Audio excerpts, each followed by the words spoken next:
జనం ముందుకి థియేటర్లో సినిమాని ఒకే ఒక వ్యక్తి ఇంత ప్రయత్నం చేస్తున్నారంటే అది కూడా ఖచ్చితంగా ఏదో ఒక కారణం ఉండి తీరాలి సినిమాకి. దానికి ఖచ్చితంగా ఏదో ఒక ప్రయోజనం ఉండి తీరాలి. ఒక మాట మనం ఖచ్చితంగా మాట్లాడాలి, ఆ మాట వినపడాలి. అంటే నొక్కబడే గొంతుల గురించి మాట్లాడడానికి ఒక గొంతు ఉంది, ఆ గొంతు అందరికీ వినపడాలి.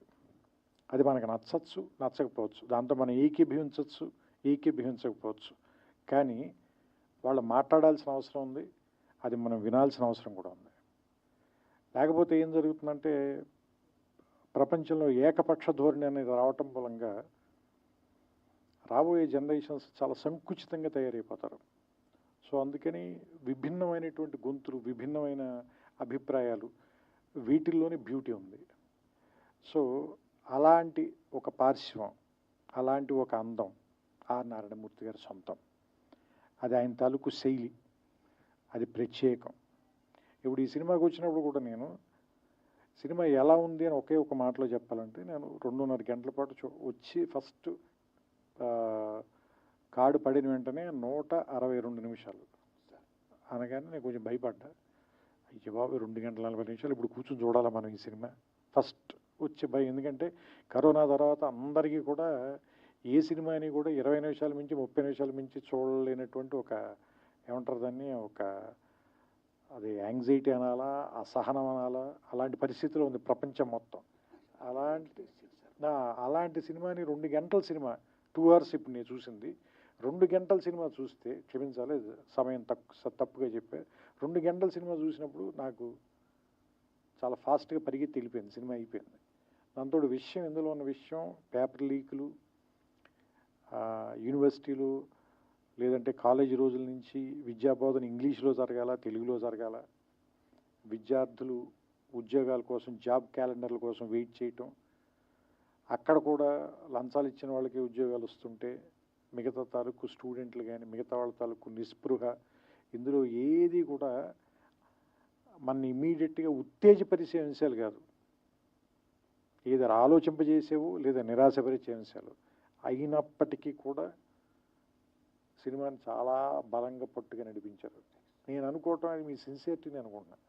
కేవలం మీ సిన్సియారిటీ మూలంగానే మనకి లోపల ఏదైనా ఒక లాంగ్వేజ్ వచ్చే లోపే మీ సిన్సియారిటీ వల్ల, బ్రదర్ ఒక్క నిమిషం, అంటే మాకు ఏదైనా లోపల ఒక లాంగ్వేజ్ వచ్చే లోపే మీ సిన్సియారిటీ వల్ల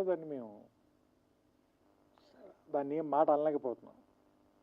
అంటే మిమ్మల్ని ఎందుకు గౌరవిస్తారు అంటే అందరం కూడా, మేమంతా కూడా ఎందుకు గౌరవిస్తాం, మేము కానీ పాత్రికేయులు కానీ మీడియా కానీ లేదంటే ప్రేక్షకులు కానీ ఎందుకు గౌరవిస్తారంటే, మీ అభిప్రాయం నచ్చో నచ్చకో రెండూ కాదు, మీరు అది చెప్పే తీరు, దాన్ని మీ అభిప్రాయాన్ని మీరు ముందుకు తీసుకెళ్ళటంలో మీకున్న నిబద్ధత, మీ సిన్సియారిటీ, దాన్ని మాత్రం ఎవ్వరు క్వశ్చన్ చేయలేరు.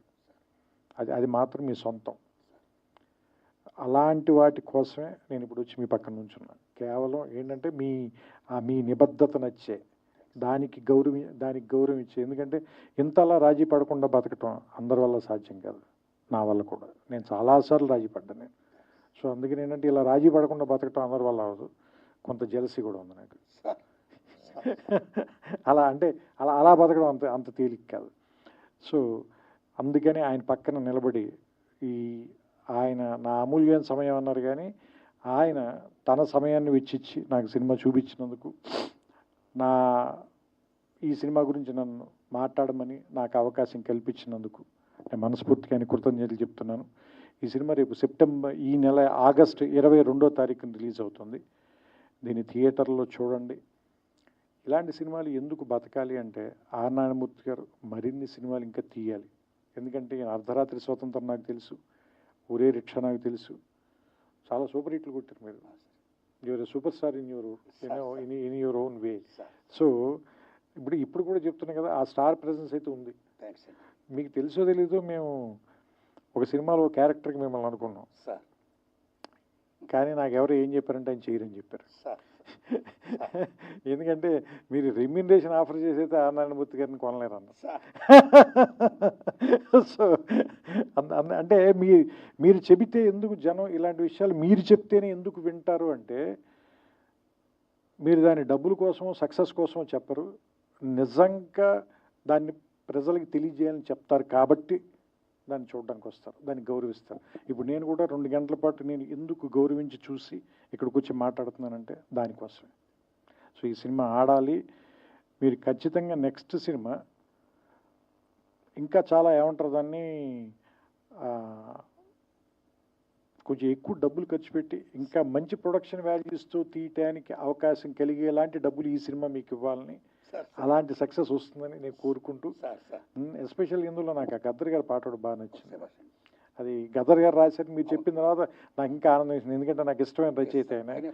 సో ఆయన పాట చాలా బాగుంది ఆ పాట మాత్రం. సో నేను ఆ పాట మీరే పాడారేమో అనుకున్నాను, ఎందుకంటే వాయిస్ విని కొంచెం రాగా ఉంది వాయిస్ అయింది. సో అంటే ఆ పాత రికార్డింగ్ని వాడుకున్నట్టున్నారు మీరు, అందుకని but that was a good song తాత ముత్తాతలు ఆ song. And I like the film అండి, నాకు నచ్చింది సినిమా. సో మీ అందరికి కూడా నచ్చుతుందని ఆశిస్తున్నాను. మరోసారి మా కోసం ఇంత రాత్రి సమయం వరకు వెయిట్ చేసిన పాత్రికేయులందరికీ కూడా నా కృతజ్ఞతలు చెప్పుకుంటూ, నాకు అవకాశం ఇచ్చిన నారాయణమూర్తికి మనస్ఫూర్తిగా నా అభినందనలు. అండ్ ఈ సినిమా సక్సెస్ అవ్వాలని నేను ఆకాంక్షిస్తూ ఆయనకి నా శుభాకాంక్షలు తెలియజేస్తాను. అయ్యో మీరు అలా అనకూడదు. Thank you sir, thank you all, thank you అండి.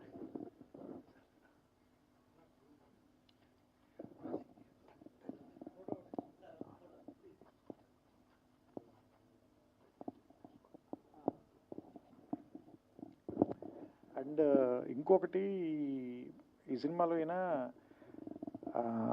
ఐ కాంట్ బ్రీత్ అని 1-2 సందర్భాల్లో చెప్పారు. అంటే ఎందుకు అంటే ఉక్కిరి బిక్కిరిగా ఉంది. ఎవరికి ఉక్కిరి బిక్కిరిగా ఉంది అంటే, ఈ సినిమాలు చూస్తుంటే నాకు అనిపించింది, పిల్లల చదువుల కోసం, వాళ్ళ భవిష్యత్తు కోసం వీళ్ళ వర్తమానాన్ని తాకట్టు పెట్టిన తల్లిదండ్రులకి చాలా ఉక్కిరి బిక్కిరిగా ఉంది. ఇది దీని విష సంస్కృతి అనాలా, లేదంటే ఇది మనం దేని వెనకాల పరిగెడుతున్నాం?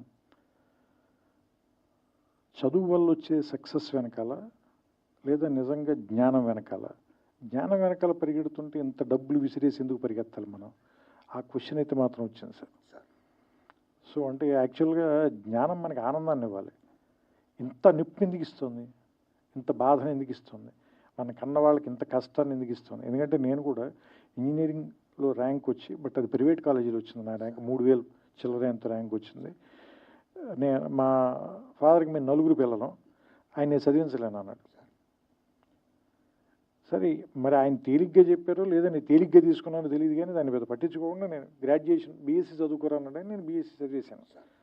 కానీ అంటే ఇప్పుడు వీళ్ళని చూస్తుంటే అప్పుడున్నంత తేలిగ్గా సమాజం ఎందుకు లేదు, ఇప్పుడు మనుషులు కూడా ఎందుకంత తేలిగ్గా ఎందుకు లేరు, ఎందుకంత సుఖంగా లేరు, ఎందుకంత బరువుగా ఉన్నారు అంటే, మనం అంత ఒత్తిడి పెట్టేస్తున్నాం పిల్లల మీద.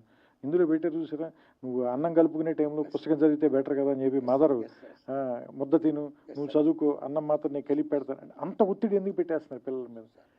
అంటే వాళ్ళ భవిష్యత్తు గురించి వీళ్ళు ఎందుకు వీళ్ళ వర్తమానాన్ని తాకట్టు పెట్టేస్తున్నారు? ఆ పాయింట్ బాగా నచ్చింది నాకు ఈ సినిమా, అదొకటి చెప్పాలనిపించింది, అందుకని మళ్ళీ తీసుకున్నాను. Thank you.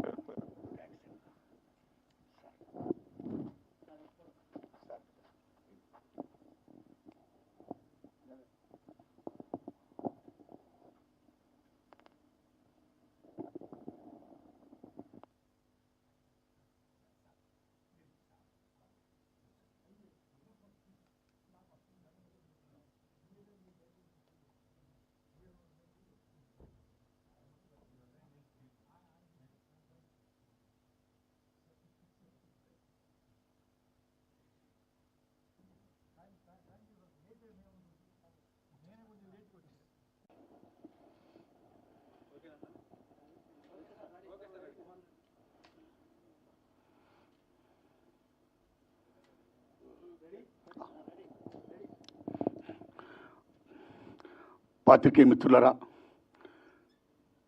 త్రివిక్రమ్ శ్రీనివాస్ గారు నా విజ్ఞప్తిని మన్నించి వారు రావడం, నా సినిమా చూడడం చూడడమే కాదు, ఆయన మెచ్చుకోవడం, చాలా మంచి సినిమా తీసుకున్న నారాయణమూర్తిని మళ్ళా అభినందించడం, ఇది కేవలం విద్యార్థులే కాదు, తల్లిదండ్రులే కాదు, ఉపాధ్యాయులు మొత్తం అందరూ కూడా చూడదగ్గ మంచి సినిమా తీసావని ఆయన ఇలా చెప్తుంటే నాకు చాలా ఆనందం ఉందండి. వారికి హృదయపూర్వకంగా ధన్యవాదాలు చెప్తున్నాను సార్. ఈ సినిమా ఈ నెల ఆగస్టు 22వ తారీఖుని రిలీజ్ చేస్తున్నానండి. ఓ ప్రేక్షక దేవుళ్ళరా, మీరు చూడండి. నా చిత్రం ఏమాత్రం బాగున్నా సరే 10 మంది చెప్పండి, ఆదరించండి. నేను ఇంకా ఇలాంటి చిత్రాలు తీయడానికి నాకు శక్తిని ప్రసాదించండి. వందనాలు మీకు. Thanks a lot. Thank you. ఈ టైం కూడా వచ్చారు మీరు పాత్రికేయ మిత్రులరా, మీ దండం పెడుతున్నాను. పాత్రికేయ మిత్రులరా, వందనాలు మీకు. ఒకసారి ప్రసాద ల్యాబ్లో నేను అలా బయటకు వెళ్తున్నప్పుడు మన సార్ అక్కడ థియేటర్ దగ్గర ఉన్నారు, ఫైనల్ మిక్సింగ్ థియేటర్ దగ్గర ఉన్నారు. ఆయన వారు కనపడిన వెంటనే విశేష వెంటనే ఆ మహానుభావుడు ఇప్పుడు ఏం చేస్తారు సినిమా, పలానా సినిమా విశాఖ ఉక్కు ఆంధ్ర హక్కు ప్లాన్ చేసుకుంటున్నా సార్ అని చెప్పా. ఆయన ఒక మాట అన్నారు, నారాయణమూర్తి గారు మీ సినిమాలు సక్సెసా ఫెయిల్యూరా మీరు చేసే ప్రతి అటెంప్ట్ కూడా ఒక అచీవ్మెంట్, మీకు ఎప్పుడు ఏ సహకారం కావాలని చేస్తాను అని ఆ మహానుభావుడు నేను అడగకుండా ఎంతో సహాయ సహకారం అందించాడండి. ఆయనకి నాకు ఏ అబ్లిగేషన్ లేదండి, కేవలం నా పట్ల నా సినిమా పట్ల ఆయనకున్న అభిమానం. అందులో భాగంగా అయ్యా నేను యూనివర్సిటీ పేపర్ లీక్ అని ఎడ్యుకేషన్ సినిమా తీస్తున్నాను, దయించి మీరు చూడాలి. చూడడమే కాదు, మీకు ఏమాత్రం నచ్చినా దయించి ప్రమోట్ చేసి నా సినిమా ప్రజలకు రీచ్ అయ్యేటట్టుగా హెల్ప్ చేయాలి అని నేను విజ్ఞప్తి చేయడం, నా విజ్ఞప్తిని మన్నించి ఆయన అమూల్యమైన టైంను కూడా నా కోసం వెచ్చించి నా సినిమాను చూసి ఈవేళ నా సినిమా గురించి ఆయన మాట్లాడుతున్నారంటే ఆయన నా హృదయపూర్వకంగా ధన్యవాదాలు చెప్తున్నాను. Thanks a lot sir. ప్లీజ్.